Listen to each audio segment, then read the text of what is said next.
नमस्कार दोस्तों, मैं डॉक्टर कुलदीप कुमार के सर आप सभी के सामने उपस्थित हूँ एक नई सूचना के साथ।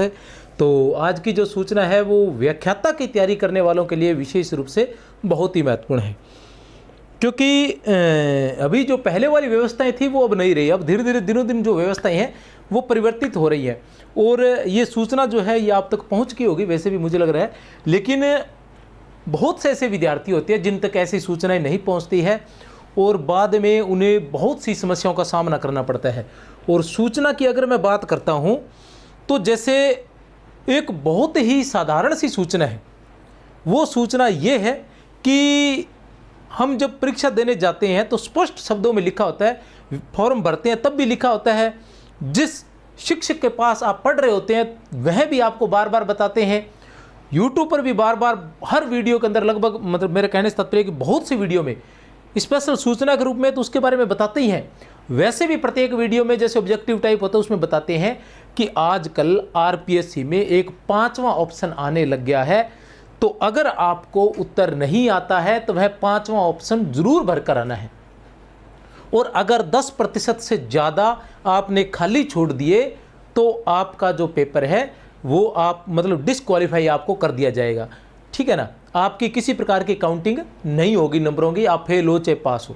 10% से ज़्यादातर 150 नंबरों का अगर हो रहता है तो उसमें से 15% से ज़्यादा अगर आपने खाली छोड़ दिए हैं तो आपकी कॉपी ही चेक नहीं होती है, ठीक है। लेकिन इसके बावजूद भी अभी संस्कृत शिक्षा विभाग का व्याख्याता का जो रिजल्ट आया था उसमें 106 अभ्यर्थियों को अपात्र घोषित किया गया है, सिर्फ इस कारण से कि उन्होंने 5वां ऑप्शन जो है वो भरा नहीं था। अगर आपको उत्तर नहीं आता है तो आप 5वां ऑप्शन भर दीजिए ना, एक साधारण सी बात है, लेकिन नहीं भरते हैं, ठीक है ना। तो उसी तरह से जो सूचनाएं होती हैं वो बहुत से विद्यार्थियों तक नहीं पहुंच पाती है कितनी भी कोशिश कर ले। तो वैसे ही एक सूचना आज लेकर आया हूं मैं कि हिंदी जो व्याख्याता वाले जो विद्यार्थी है उन्हें क्या करना होगा। 17 तारीख से लेकर 24 तारीख है, तो वह सूचना अपने देख लेते हैं। अभी सूचना क्या है, सूचना ये है, अब ये सूचना बहुत महत्वपूर्ण है। इसके बारे में जब विज्ञप्ति निकली थी तब बताया गया था, तब उसमें कहा गया था कि एग्जाम होने से 40 दिन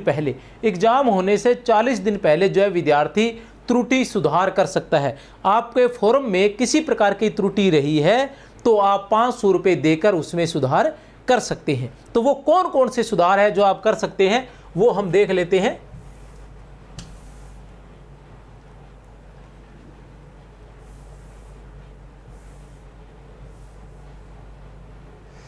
कोशिश कर रहा हूं शायद आपको दिख जाए, अगर नहीं दिखे तो मेरी बात को ध्यान से सुन लेना, ठीक है ना। राजस्थान लोक सेवा आयोग दिनांक 16 अप्रैल 2025 का ये नोट है। आयोग द्वारा प्राध्यापक एवं कोच माध्यमिक शिक्षा विभाग परीक्षा 2024 विषय इसमें एवं सहायक आचार्य चिकित्सा शिक्षा विभाग परीक्षा 2024 33 विषय का आयोजन दिनांक 23/6/2025 से 6/7/2025 तक करवाया जाना है। 23 जून से लेकर ये जो परीक्षा है व्याख्याता वाली 23 जून से लेके और 6 जुलाई तक ये चलने वाली है। अब इसमें क्या है कि उक्त परीक्षाओं हेतु जारी विज्ञापन में उल्लेखित शर्तों अनुसार 17 अप्रैल से इसमें संशोधन शुरू हो गया। किस प्रकार का, और 23 तक रहने वाला है। यह संशोधन कब तक रहने वाला है, 23 तक, ठीक है ना। अभ्यर्थी का नाम, फोटो, पिता का नाम, जन्म तिथि, लिंग के अतिरिक्त ये सारी चीज़ें आप संशोधन नहीं कर सकते हैं, क्योंकि ये OTR के माध्यम से होता है, SSO पोर्टल से होता है। डायरेक्ट जो आपके आधार कार्ड में जो सूचना है उसी के अनुसार ये सूचना जो है उठाई जाती है, ठीक है। तो देखते हैं आगे, इसलिए इसमें संशोधन नहीं होता है। इसमें संशोधन करवाने से पहले हमें आधार कार्ड में संशोधन करवाना पड़ता है, तब इसमें संशोधन ये होता है। जो भी आप मूल डॉक्यूमेंट लगाते हो उसमें संशोधन करवाना पड़ेगा, ठीक है ना। लेकिन इसमें भी डरने की जरूरत नहीं है, क्योंकि जब मूल परीक्षा होती है तब क्या होता है कि इस संशोधन की जरूरत नहीं पड़ती। परीक्षा के बाद क्या होता है, जब मूल फॉर्म आपसे मांगा जाता है तब आपको क्या किया जाता है कि उसमें एक शपथ पत्र लगाना होता है और आपका काम हो जाता है। ऐसी कोई ज़्यादा मारामारी नहीं है।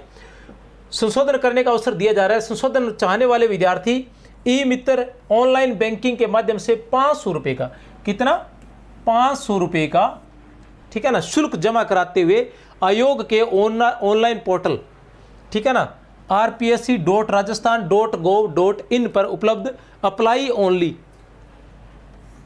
लिंक अथवा एसएसओ पोर्टल से लॉगिन कर सिटीजन ऐप, ठीक है ना, सिटीजन ऐप में उपलब्ध रिक्वायरमेंट पोर्टल पर जाएंगे और वहां पर संबंधित परीक्षा आवेदन पत्र पर ऑनलाइन संशोधन कर सकते हैं। ठीक है ना, समझ गए कि आपने क्या करना है, आरपीएससी की साइट पर जाना है rpsc.rajasthan.gov.in और अप्लाई ऑनलाइन लिंक उस पर आएगा, या एसएसओ पोर्टल से लॉगिन करके सिटीजन ऐप पर जाएंगे, उसमें रिक्वायरमेंट पोर्टल पर जाएंगे, उसमें संबंधित परीक्षा पर जाएंगे, जो भी आपकी परीक्षा है। जैसे अभी व्याख्याता का चल रहा है तो व्याख्याता की परीक्षा पर आप जाएंगे। उक्त परीक्षा हेतु ऑनलाइन केवल ऑनलाइन संशोधन के विकल्प का ही प्रयोग करें, केवल ऑनलाइन संशोधन के विकल्प का ही प्रयोग करें, ऑफलाइन संशोधन स्वीकार नहीं किए जाएंगे। उपरोक्त ऑनलाइन संशोधन का अवसर अभ्यर्थियों के हितार्थ सुविधा पात्र मात्र है। संशोधन परीक्षा हेतु जारी विज्ञापन में उल्लिखित पात्रता की शर्तों के अनुरूप ही मान्य होंगे। विज्ञापन की शर्तें पूर्वानुसार ही रहेंगी। उपरोक्त संशोधन के संबंध में किसी प्रकार की तकनीकी कठिनाई होने पर आप इस नंबर पर ईमेल से अथवा फोन से संपर्क कर सकते हैं। ये है 93 523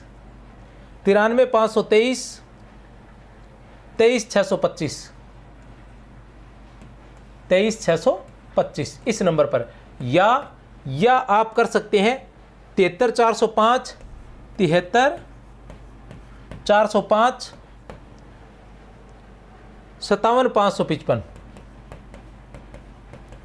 इस नंबर पर आप संपर्क भी कर सकते हैं। साथ ही जिन अभ्यर्थियों ने विज्ञापन के अनुसार निर्धारित शैक्षणिक योग्यता अनुभव धारित नहीं होने के उपरांत भी ऑनलाइन आवेदन किए हैं, जिनको योग्यताएं नहीं थी लेकिन उसके बावजूद उन्होंने ऑनलाइन आवेदन कर दिया था, तो वो क्या कर सकते हैं, ऐसे अभ्यर्थियों के विरुद्ध भारतीय न्याय संहिता की धारा 217 के अंतर्गत एवं आयोग की आगामी भर्ती से वंचित करने की कार्रवाई की जा सकती है। अतः ऐसे अभ्यर्थी दिनांक 17/4/2025 से 23/4/2025 तक एसएसओ पोर्टल पर लॉगिन कर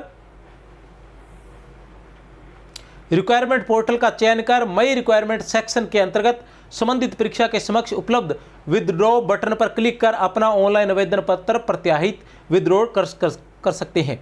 ठीक है ना, क्या कर सकते हैं, कहाँ जाएंगे, एसएसओ पोर्टल पर जाएंगे, एसएसओ पोर्टल पर लॉगिन करेंगे, उसके बाद रिक्वायरमेंट पोर्टल पर जाएंगे, रिक्वायरमेंट पोर्टल के बाद मई रिक्वायरमेंट सेक्शन में जाएंगे और वहां पर विदड्रॉ बटन का, ठीक है ना, पर क्लिक करेंगे और उसके बाद अपना जो है फॉर्म जो है वो विदड्रॉ कर सकते हैं। ठीक है ना, ये आपने, अगर आप निर्धारित समय तक योग्यताएं नहीं प्राप्त कर सकते हैं तो ये करना है। परीक्षा तक, अगर परीक्षा तक आपकी योग्यताएं पूरी हो रही हैं तो आपको कोई समस्या नहीं है, लेकिन परीक्षा तक अगर आपकी योग्यताएं पूरी नहीं हो रही है तो ऐसी कंडीशन के अंदर आपको, क्योंकि अभी क्या है कि आरपीएससी थोड़ा सख्त हो रखी है, क्योंकि लोग क्या है कि इसी मतलब आरपीएससी की जो कह सकते हैं हम भी, उन्होंने जो छूट दे रखी है या थोड़ा सा सॉफ्ट कॉर्नर है, उसका फ़ायदा उठाकर लोग क्या है कि दूसरे कार्य भी कर रहे हैं, तो इस वजह से थोड़ा हार्ड हो रखी है। और आपने क्या करना है कि ध्यान रखना है इस चीज़ का। और उसके अलावा अगर आप कहीं ना कहीं कोई समस्या आ रही है तो इसकी जो विज्ञप्ति आई थी उस विज्ञप्ति का प्रिंट निकाल लें, और निकालने के बाद उस प्रिंट को अच्छे से पढ़ें, और पढ़ने के बाद फिर उसके अनुसार अपना कोई संशोधन कर लें अगर कोई समस्या आ रही है तो। ठीक है ना, और नहीं तो बहुत बहुत शुभकामनाएं आप सभी को, और जल्दी से जल्दी परीक्षाएं आ रही है, डट कर तैयारी लग जाए। अब इधर उधर की सोचने की या बातचीत करने की आवश्यकता नहीं है। जय हिंद, जय भारत।